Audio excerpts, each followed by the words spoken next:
क्या सिर्फ एक कंप्लेंट और जनरल कैटेगरी स्टूडेंट सीधे जेल में? सोशल मीडिया पर यही दावा किया जा रहा है। इसी डर की वजह से देश भर में प्रोटेस्ट शुरू हुए।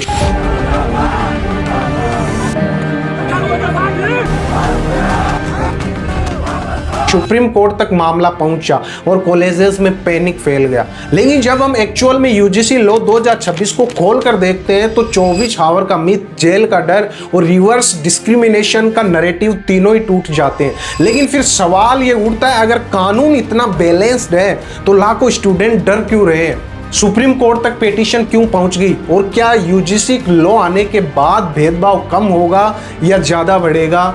जानते हैं आज के इस वीडियो में।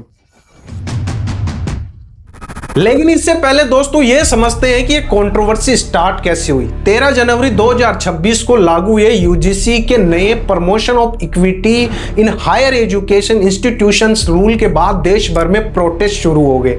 सुप्रीम कोर्ट में पिटीशन दाखिल हो चुकी है और यह दावा किया जा रहा है कि यह रेगुलेशन जनरल कैटेगरी के छात्रों के साथ डिस्क्रिमिनेशन करता है। लेकिन जब हम एक्चुअल में यूजीसी रेगुलेशन को ध्यान से पढ़ते हैं तो पिक्चर थोड़ी अलग दिखाई देती है। यूजीसी लॉ 2026 का core aim higher education institution के भीतर इक्विटी को प्रमोट करना और कास्ट बेस्ड डिस्क्रिमिनेशन को एड्रेस करना है।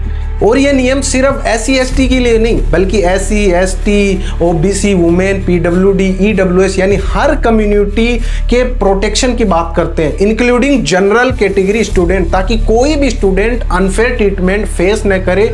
और ये कानून अचानक नहीं लाया गया बल्कि रोहित वेमुला और पायल तड़वी जैसे मामलों के बाद ये साफ हो गया कि एकेडमिक इंस्टीट्यूशन में होने वाले भेदभाव को नजरअंदाज नहीं किया जा सकता। और इसी कारण इंस्टीट्यूशन की अकाउंटेबिलिटी बढ़ाने के लिए हर कॉलेज और यूनिवर्सिटी में इक्वल अपॉर्चुनिटी सेंटर को मैंडेटरी किया गया, जहां कंप्लेंट्स को इग्नोर करना पॉसिबल नहीं होगा और टाइम बाउंड रेजुलेशन देना जरूरी होगा। इसी पॉइंट से सबसे ज्यादा मिथ फैलाया गया कि 24 आवर में एक्शन मतलब गिल्टी, जबकि रियलिटी यह है कि 24 आवर में सिर्फ कंप्लेंट एक्नॉलेज होती है, एक्चुअल इन्वेस्टिगेशन एविडेंस के बेसिस पे होता है। कमेटी स्ट्रक्चर को लेकर भी ये डर फैलाया गया कि केवल रिजर्व कैटेगरी के लोग होंगे, जबकि कमेटी में इंस्टीट्यूशन हेड चेयरमैन होता है और कुल 9 मेंबर होते हैं, जिनमें minimum representation SC ST OBC women PWD का इसलिए रखा गया ताकि हिस्टोरिकल इफेक्टेड कम्युनिटीज की आवाज सुनिश्चित हो,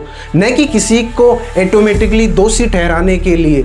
और हाँ, ये बात सच है कि रेगुलेशन में जनरल कैटेगरी की clear and direct representation clearly mention नहीं की गई और यही अनक्लियर कंट्रोवर्सी और फेयर को जन्म देती है। लेकिन इसी पॉइंट पर एक बुनियादी गलतफहमी पैदा की जा रही है, जिसे दोस्तों क्लियर करना बहुत ज्यादा जरूरी है। यूजीसी गाइडलाइन किसी जाति के खिलाफ नहीं बल्कि भेदभाव के खिलाफ है। मतलब इस कानून का मकसद प्रोटेक्शन है, पनिशमेंट नहीं। जैसे नॉर्थ ईस्ट के स्टूडेंट को चाइनीज कहकर बुलाना गलत है और उसके खिलाफ कानून होना चाहिए, वैसे ही हायर एजुकेशन में किसी भी तरह के डिस्क्रिमिनेशन को रोकना जरूरी है। लेकिन इसी क्लैरिटी के बावजूद सबसे बड़ा डर जो फैलाया जा रहा है वो है जेल को लेकर। फैक्ट यह है कि यूजीसी कमेटी के पास किसी को जेल भेजने की कोई पावर नहीं होती।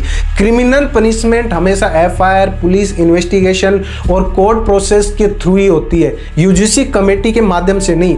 और अगर कोई स्टूडेंट डिसीजन से सेटिस्फाई नहीं है तो अपील और इंडिपेंडेंट ओम्बेडस पर्सन तक जाने का रास्ता भी मौजूद है। फिर भी एक टेंशन रियल है कि फेक कंप्लेंट पर प्लेंटी का क्लोज रेगुलेशंस में क्लियरली डिफाइंड नहीं है और कई बार प्रोसेस खुद को पनिशमेंट जैसा महसूस हो सकता है। तो सच ये है कि यूजीसी लॉ किसी एक कम्युनिटी के खिलाफ नहीं, लेकिन उसकी टेंशन लोगों में डर पैदा कर रही है।